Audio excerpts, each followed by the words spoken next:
What's up, guys? So if you are watching this, that means most likely it is Christmas. So all I have to say is Merry Christmas to everyone. If you don't celebrate Christmas, then Merry whatever the hell you're doing today. And if you're Jewish, happy belated. But of course for me this is Christmas Eve, so I just ran around all morning doing all my Christmas shopping that I've been putting off forever. I got everything all set. I got stuck like 30 minutes away with my car in limp mode again, but we were good.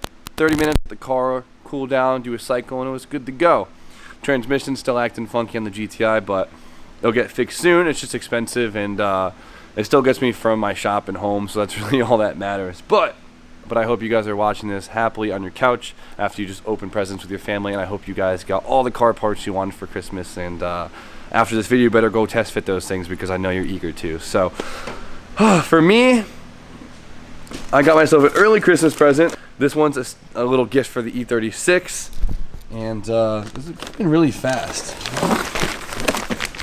So I've wanted a roof wing for this car forever. I know I haven't touched it ever, but let's see how this. Right, so I gotta figure out how to mount this thing. It looks like it can almost like clip around the trim, which is pretty cool. I might have to like put an L bracket in it to make sure it stays because I don't want this thing to yeet off on the highway, but I think it's pretty cool. I mean, it took me a long time to find a roof wing for this thing that I like because a lot of them are like kind of swoopy and don't work with the body line, but it's actually pretty cheap too. So if you guys, for you E36 guys, it's not sponsored or anything, but if you want it, I'll put the link in the description for you. But so I don't have too much going on today until after the holidays, and I figured today would be a perfect time to start a discussion almost. I don't want to start a rage war, but I want to start a discussion. Now, as you guys remember, when I was in Florida, I test drove a 1JZ swapped FD, like what I'm doing right now. And the car was gorgeous. It was an absolutely beautiful car. It was put together so well. The whole swap was put together so well. It was done exactly how I would do it. I was very, very happy with the car. But when it came to driving the car, I wasn't super stoked on it. Like I said, the car was put together exactly how I would do it. But the engine itself in that car just didn't feel right.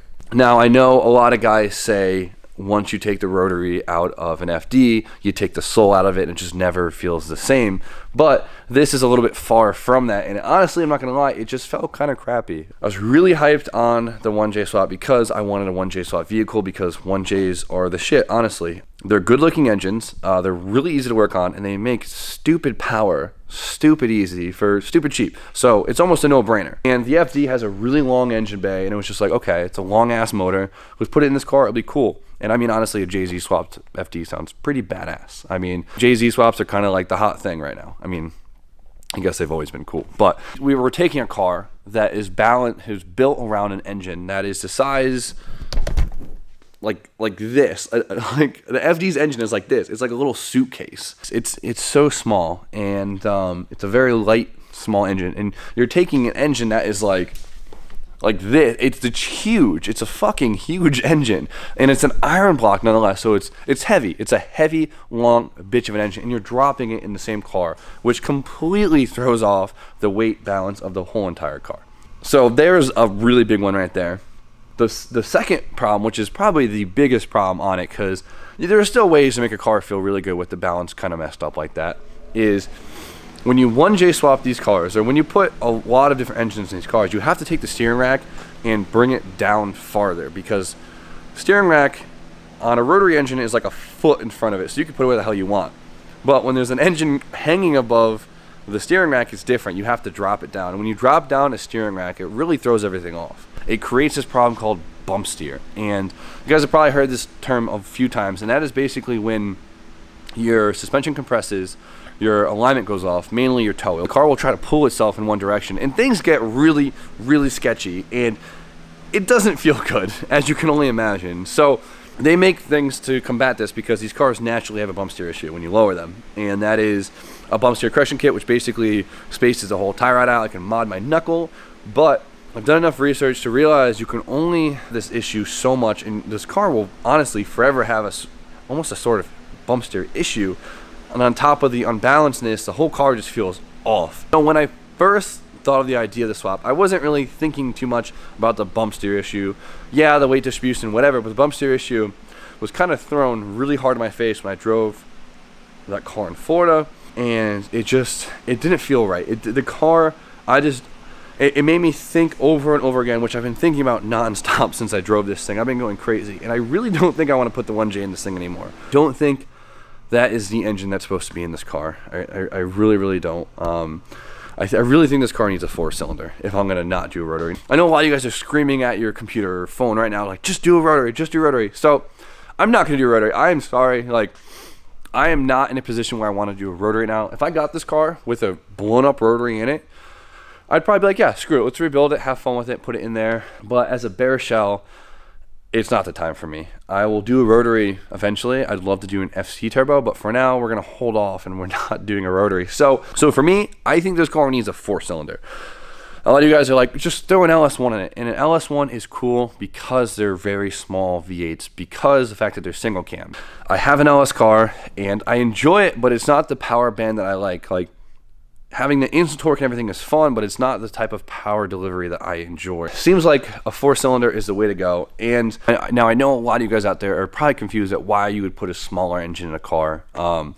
It makes sense, like bigger engine, bigger displacement, more power, sicker, and it's not like that. I mean, it's not always the case. So for a car like this, where I want it to be a fun street car, where I want it to be fast, I want it to handle well, I want to be able to rip around the streets, have a good time, I want enough power to get myself in trouble, enough power to get out of the way in traffic, but I don't care for it to be a drag racer car.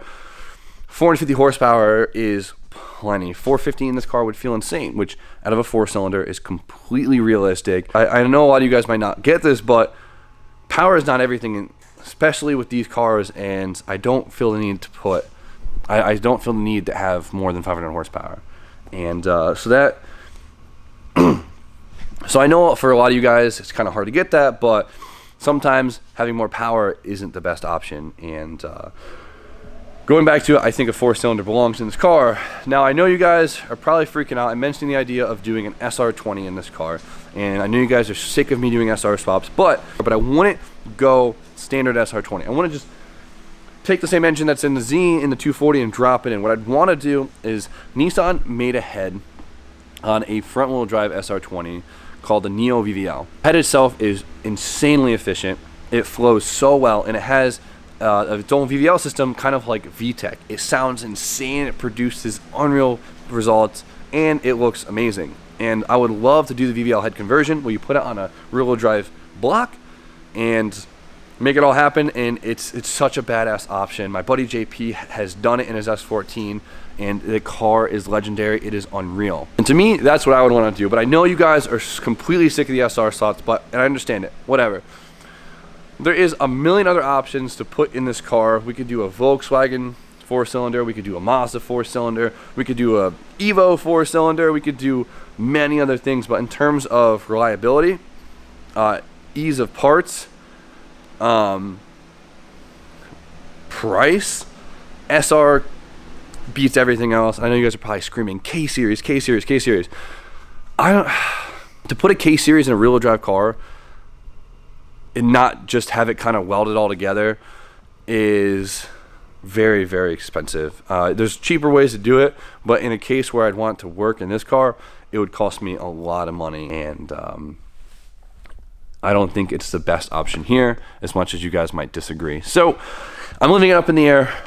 I might just still 1J swap it, or might just do that. My big idea that I've been kind of building up to share with you guys all day, if you guys are still watching, because I know a lot of you guys are not happy with this, but I'd love to take the S13's SR and take it all apart, because it needs a refresh, and build a bottom end, put the Neo VVL head on it, and then put that in the FD, and then take my 1J and drop it in the S13, because 1J swaps and S13s are completely realistic. There's so much support for them, and I could do it for pretty damn cheap in terms of engine swap stuff, since I have all the big stuff. And I would love to, since it is the S13, I don't care if it's like the best looking thing in the world, I would love to make the majority of those parts for it, and I could do it for pretty cheap.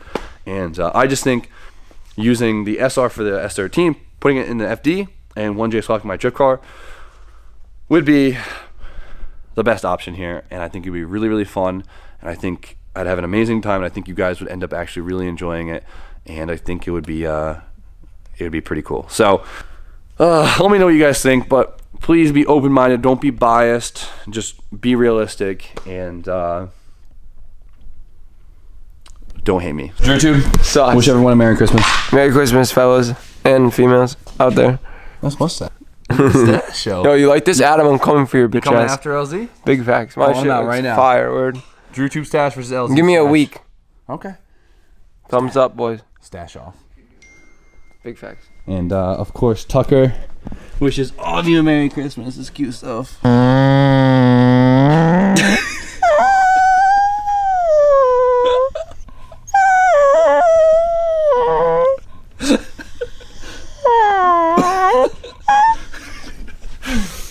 And now for Tucker's message of the day. All right, so I just proposed the idea to Drew. I never talked about it before, but Jimmy has a wonderful idea. I think it's a very good idea. Viewers might think it's somewhat repetitive, but he has very good plans, and once he explains it, it makes a lot of sense. no, Drew had a good point though. Like the Jay-Z in this car is an Instagram build or an H2O build, as you call it. Yeah. Something that like on paper sounds sick and looks good, but I'm not gonna it's not gonna be as enjoyable to drive as I'd want it to. We don't want it to be a burnout car. Yeah, exactly. You don't want it to be a fucking car show burnout car. Exactly. This whole video's talking, and I'm cool with that. I got nothing really to do today. We gotta go home, and we both gotta spend time with our families. Family, Christmas Eve, boys. But I'm just so up in the air right now. I'm in this dry spell right now that I just gotta figure out what my path is so I could start applying myself and going heavy. And I'm just really into this idea, but I want to know what you guys think. If you guys are gonna comment, I'd love for you guys to comment. Just please don't just give me an ignorant comment like, no, you're an idiot. I want to hear what your guys' thoughts are. If you guys have a better idea, please explain to me why it's a better idea so I can grasp it too. I just don't want to, like, Jay-Z's so much cooler, fucking SR. Like, the fact that it's cooler isn't a good enough excuse for me. Constructive criticism, don't be an asshole. And be appropriate, because Tucker's reading too. Yeah, exactly. He's got big ears. But I'm just going to end it. I got to go home. But thank you guys for watching, and I hope you guys have some good input. I'm really excited to hear what you think. And once again, Merry Christmas, Happy late Hanukkah, and all that good stuff. So like, comment, subscribe. Stay tuned for more content. And Drew, Stay lit like a menorah.